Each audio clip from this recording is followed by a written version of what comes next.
Hello and welcome. You are watching Hood Parenting, and I am your host, Yashika Foster. This particular side of my hood parenting is what I call Hood Wisdom Wednesday. Hood Wisdom Wednesday. Now, this is that midweek check-in where we discuss things that are practical life skills and inner growth, right? Because we want to be able to make life decisions about things that we may not necessarily have been taught, but we're learning. And so this is where you come on a Wednesday and say, you know what life lessons can I get from hood parenting today that's going to take me, and it's no one that I know I'm going to need, that's going to take me throughout the rest of the week. And so here's where you get that. And so make sure, if this is your first time joining me, you go ahead and do your girl a favor and subscribe. Go ahead and turn on your notifications so that when I drop any videos, you'll be able to be the first ones to know, because your notifications will ring out. But again, this is Hood Wednesday. Let me say that again. Hood Wisdom Wednesday. Hood Wisdom Wednesday. And the theme here is the life lessons we all needed, delivered real and uncut. This is what I do here. I give you life lessons that you did not know you needed, and I deliver them real, raw, and uncut. Today on Hood Wisdom Wednesdays, we are talking about friendships in your 30s to your 50s. Which ones that you need to keep, which ones you need to cut, and which ones you need to confront. One thing I will say is that friendships in my teens and my younger 20s and 30s are different than your friendships in your 40s and your 50s. I can definitely say that, right? Those friendships that you have later on in life do not look anything like the friendships that you have early on in life. And one way I like to look at this is the same way you look at your dating preferences, right? And this is for my single folks out there. But if you're like myself and you're single, or you were once married and divorced, and so now you're divorced and you're getting back out there, you'll notice that some things that you were okay with when you were younger, baby, let me tell you something. You got about this much room for the nonsense that you put up with when you were younger, now in your 40s and 50s. Listen, you're not doing none of that. And so when it comes to your friendships, right? Your friendships, and when I mean friendships, I mean just straight up friendships, right? People that you never had any intimacy with. Listen, when it comes to those friendships, the rules change about how your friends show up for you, or how you would like to show up for your friends. The same way they change about who you're willing to date when you're in your 20s and 30s, or even your teens, as opposed to when you're in your 40s and your 50s. All right. So the question becomes, which friendships do you keep? Which ones do you cut? And which ones do you confront? So I'm going to give you some ideas about what friendships should you keep, right? When you think about a friendship, you think about it in terms of a relationship, or any type of ship, right? Any type of relationship. So whether that's a friendship, a companionship, a family ship, a kinship, whatever the case may be, you understand that if you are, for example, married to someone or dating someone, and you know that the person that they are, or the things that you're seeing, and this is definitely if you're dating someone, the red flags that you see in them, you already know that, okay, listen, I can't go on with this. And so as time go on, you say, okay, I'm going to have to cut this loose, right? But then there's that other part of that where you're looking at it and you say, you know what? This relationship brings me peace. I have trust here, and I have consistent, like I know that this person in this relationship always shows up for me, and vice versa, right? Because in order to have a friend, you have to be a friend, no matter what. And so in terms of who you keep the ones who bring you peace, the ones who bring you truth and consistency, the ones who are going to celebrate your win and hold you accountable. And I think that as we get older, that's the thing that people really want in their lives, is people that hold them accountable. And I'm gonna give y'all some stories about that. I know for me, I've had friends in the past, and you know what? What's tripped out about it is that when I think of one friend particularly, the reason why we are no longer friends was because of a significant person in her life. And so that significant person in her life was doing things that was bringing disruption to her family, and to careers, right? And so because of that, when I talked to my friend about it, because this friendship was well over 10 years. And so I was at the point where I thought that we could talk to each other about anything, because there had always been times where I would discuss things with them. And then therefore, if it was like, okay, well, I could talk to you about anything. And so when there was something particularly that I had heard, or something that was going around, I asked my friend about it pertaining to the person that was significant in her life. And so for her, it wasn't something that she was comfortable with, because of the fact that truth wasn't going to be there. And so rather than say, okay, well, I am going to just leave this here, it was like, well, you know what? I can't be friends with you anymore because you brought this to my doorstep. And so for me as a friend, I'm one of them people that I don't know how to be a friend where we don't have truth in the relationship.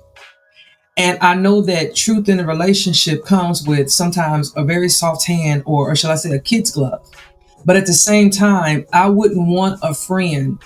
If I had someone that was significant in my life, I wouldn't want my friend to hold information and not tell me this information, right? I would want my friend to tell me, because then it's like, I mean, it just is what it is. And I think that this is a conversation that you need to have with your friends in the very beginning. What are some things that you want to talk about, some things you don't want to talk about? Because I think that in friendships, those are one of the things that break friendships, is when someone sees something that a friend is doing, and or something, and maybe an opinion is given, or maybe a response is given, and that person is not ready to understand that person's not ready to accept that as truth. And so because of that, they will cut off that friendship, and that's just unfortunate. And so when you have those instances that happen, you know that those are not the friendships that you keep. Those are the ones that you cut off. The friends that you cut off are the ones who will drain you, who will manipulate you, or will keep you stuck in an old version of you, because they're stuck there too. Not only that, but the ones that you cut off are the ones who do not support you. I remember that I had an acquaintance in my life a few years back. And one thing that I know about me is that when I'm a friend, I'm a friend. I'm a very loyal friend. I'm an empath. A lot of times I carry what the people that I love are going through. So if they're going through something, I am going to do all that I can within my power to make that person feel better about whatever they're going through, even if I can't fix it, right? Even if I can't fix it. And so when I think about this one particular friend, I think about the fact that I know that this friend was going through some things. And so one day, I decided to go to where they were and bring them some flowers, because I knew that they weren't doing too well. And so these were the kind of things. So that was a one-time thing that I'd done, but I also know that I had done things in the past. And we had one of those type of friendships where we met at work, and I told them in the beginning that we were going to be friends. It wasn't no, let's be friends or could we be friends. I told them that we were going to be friends, at least in the workplace, because we were the same, and I didn't want any animosity to be displayed in the workplace between people that were the same. And so it was always, I made her be my friend, for lack of a better word. And this is her speaking, not me. But what I realized in that friendship was there were things that was going on that let me know that they were not my friend. And what I mean by that is they would repeatedly tell me, you made me be your friend. So in other words, I'm only here because you made me be here. So in other words, I'm not going to do the things that friends do, because I didn't understand why, when it came to certain things, that they weren't supportive. I didn't understand why when I showed up, I didn't get certain things from them that they would get to other people. What I do know about relationships, whether it's a friendship or a romantic relationship, is that people water the things that they want to see grow. That's what they do. They water the relationships that they want to see grow. And so if you are in a relationship with a person and it's a friendship or a romantic relationship, If that person is true and that person really wants that relationship, and you want it as well, you both are going to pour into it. Now, granted, what one see as enough may be different than someone else. But I think that it's just like anything else. When you have a conversation about certain things to kind of get yourself on the same sheet of music, it's just like anything else. Either that person agrees to that or they don't, right? Because if I'm telling you as my friend that, hey, I need support for these things, or hey, I just need this from you, or hey, how about this? If your friend cannot give you any of those things, but yet they are willing to dump their stuff on you at any given time, then is that a friend? And those are the ones that you might need to consider cutting off, because, like I said, a friend is going to be the person that feeds into you, that's going to be honest to you, that's going to be truthful with you, that's going to listen, let you know when you, what we call in the old South, when they let you know when your slip is showing. That's what a friend does. A friend lets you know when your slip is showing.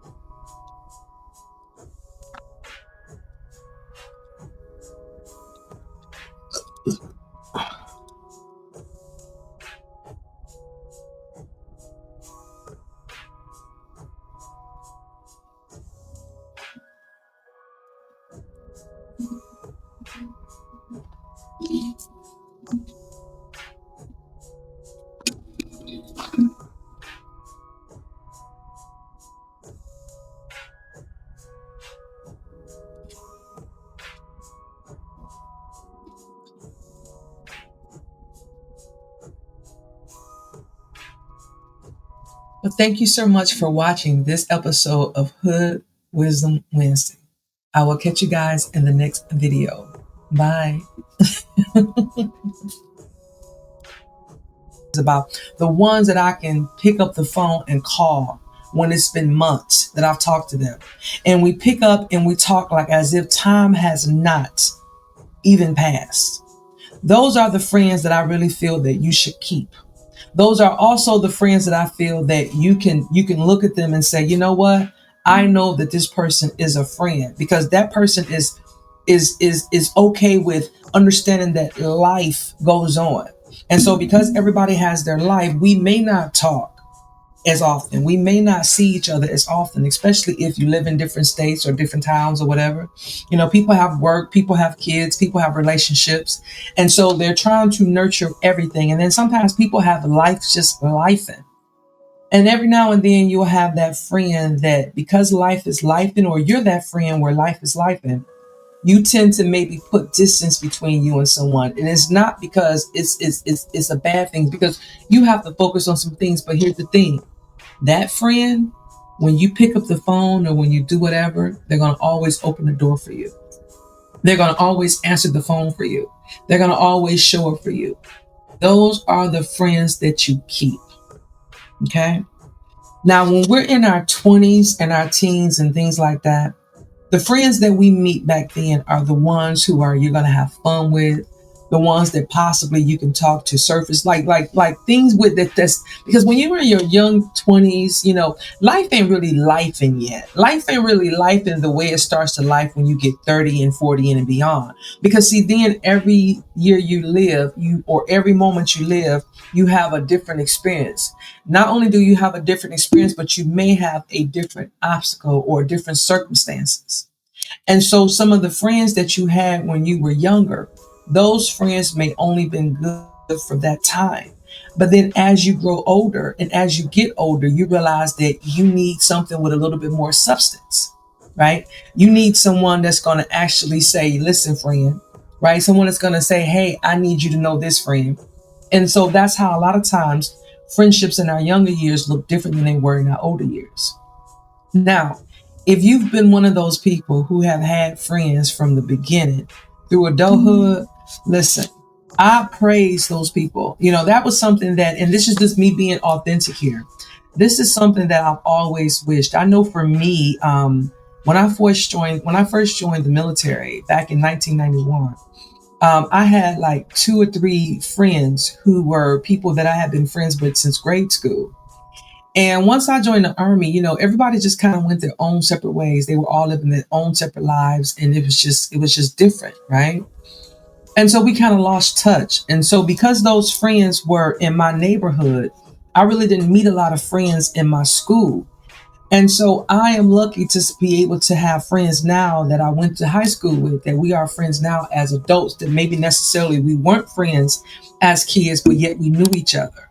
And so sometimes, those people just come back, circle in your life, and you're like, okay, just like any other relationship, when it's time, it's time.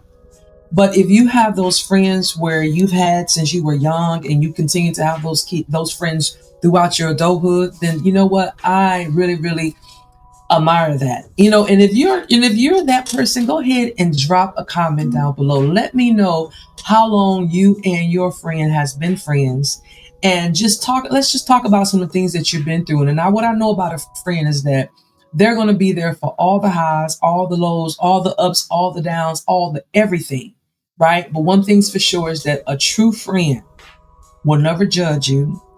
A true friend is always honest with you. A true friend will never do anything that drains you or that pulls from you. A true friend is supposed to be a reflection of who you are. And then that even goes to show when it comes to the good and the bad. People often say sometimes, if you want to know who you are, take a look at your friends around you. If you want to know who you are, take a look at the friends around you. And so that's what you have to think about sometimes. Who are the friends that I have around me? And if these are the people that's a reflection of me, am I keeping the right people around me? Because again, the friends that you have when you're younger, or the things that attracts you to a friendship, may not be the same type of thing that keeps that friendship going in your older years. And if that relationship matures and everything, don't be afraid to have those hard questions, those hard conversations, because I have to look at a friendship the same way I would look at a romantic relationship. We supposed to be able to talk about things. We supposed to be able to listen. You're gonna get upset with each other, just like you would in any relationship. You're gonna get upset with each other, and then once you get upset with each other and you let time pass, however much time you think you need to pass, each individual person, and then you come back together and you talk about it. If it is a relationship worth saving, if it's a relationship worth saving. But if you have a friend that has stopped being your friend for something that's very minute, then you have to look at yourself and say, okay, were we really friends to begin with anyway? And that's just unfortunate. And so what I do know about friendship is that you get out of them what you put into them. That's what I know about friendships, just like relationships. You get out of them what you put into them. And so, listen, we are going to wrap up this particular segment of Hood Wisdom Wednesday. Listen, I know that this is one of those things where people will have all sorts of opinions, and I'm here for it. So if you are one of those ones that want to bring a point, or you want to say more about what it means to make friends in your younger years versus your older years, drop a comment down below and let me know. Let me know. And then I also have a reflection question for you all that might come in here and watch this. Which friendship in your life right now needs a deeper commitment, a conversation, or closure? That's a question you need to ask yourself. Which of your friendships need those things? Because some of them, they need to make a deeper commitment. Like, other words, you might ride or die. We are friends to the end. Or you look at it and say, you know what? This is not going to be a deeper commitment. This is a conversation, because now we need to just go ahead and bring this thing to a close. Okay? But I will tell you one thing. When you get older, it's harder to make friends because people are really, really into their lives. And so people don't really want to make new friends when they start to get older. So for those ones that have had friendships from when you were younger and you were able to cherish those relationships and keep them as you get older, cherish those relationships. Feed into those relationships. Continue to grow those relationships. Because trust me, this world that we live in, you need all the friends, all the family, and all the relationships that you can have in this world. Because nobody wants to go through this life alone. And like I say all the time, at the end of the day, you have to save yourself. But there's nothing wrong with somebody that's holding your hand along the way. So if you have a friend that's able to hold your hand along the way in this thing called life, Embrace it, nurture it, and feed into it. All right. I'll talk to you guys in the next slide. Bye.